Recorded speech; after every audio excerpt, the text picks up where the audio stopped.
I was struck very much by your account in the history of our current technologies of the problem, not the problem, but the richness of the idea of active replication, active copying. And I recall that in places like India, there is a very rich tradition of copying. In fact, the very idea of the original is both recent and, you might say, fragile. This produces, of course, some challenges for copyright, piracy, etc.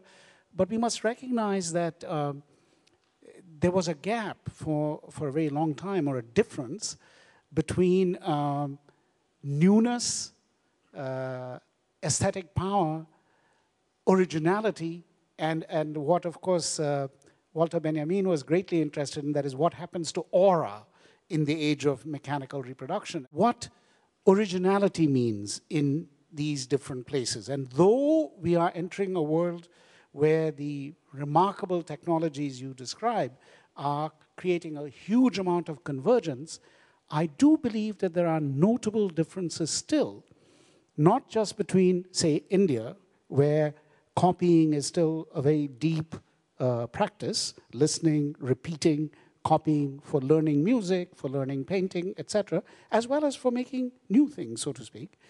But I would say there's also a difference in the two sides of the Atlantic. Europe, to my mind, still very much is anchored in certain modernist ideas in which the idea of originality, authorship, signature, newness were connected.